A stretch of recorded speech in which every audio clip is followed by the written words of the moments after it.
Nhar il-ħadd li ġej jekk Alla jrid niċċelebraw is-solennità ta' Kristu is-Sultan tal-ħolqien kollu. Huwa l-aħħar ħadd tas-sena liturġika li fija nagħtu b'mod partikolari tifħir, qima u glorja lil Kristu, Sultan tagħna.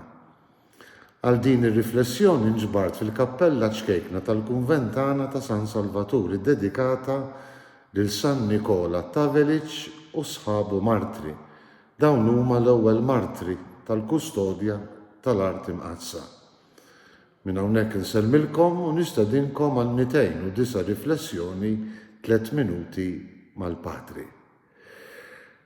Din is-sena l-Knisja tippreżentalna silta mid-dialogu illi Ġesu jagħmel ma' Pilatu ftit sigħat qabel il-passjoni u l-mewt tiegħu. Hemm żewġ kelmiet sbieħ ħafna fil-Vanġelu li jistgħu jgħinuna nirriflettu, speċjalment meta Ġesu jgħid lil Pilatu u lilna wkoll is-saltna tiegħi mhijiex ta' din id-dinja. Al kontrarju ta' dak li ħasbu l-lut ta' żmien u anke l-istess apostli tiegħu, is-saltna ta' Ġesu ma kellix tkun saltna politika u lanqas militari. Imma kif nitolbu fil-liturġija tal-festa ta' Kristu Sultan, kellha tkun saltna ta' ġustizzja, ta' mħabba u ta' paċi. Saltna ta' mħabba. Ġesu kellu jsir sultan, jiġi glorifikat bħala sultan veru fuq it-tron tas-salib.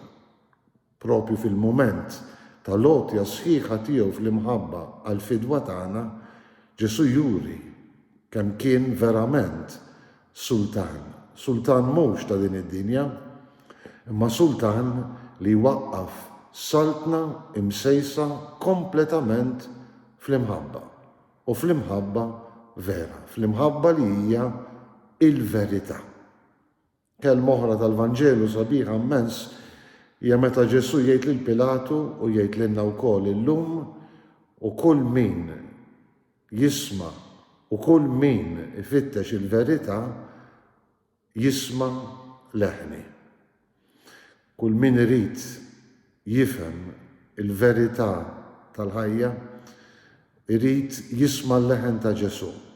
Irid iħares lejn Ġesu, il-kelma tal-Alla magħmula bniedem, imma kelma mogħtija lilna f'imħabba bla kundizzjonijiet fuq is-salib. Konsegwenza loġika li min irid jgħix fil-verità ta' Kristu bħalu irid jingħata fl-imħabba. U bekk insiru sudditi veri, sudditi fil-verità tas-saltna tiegħu. Jalla jkun hekk. Minn Ġerusalem insellmilkom u l-Mulej jagħtikom is-sliem tiegħu.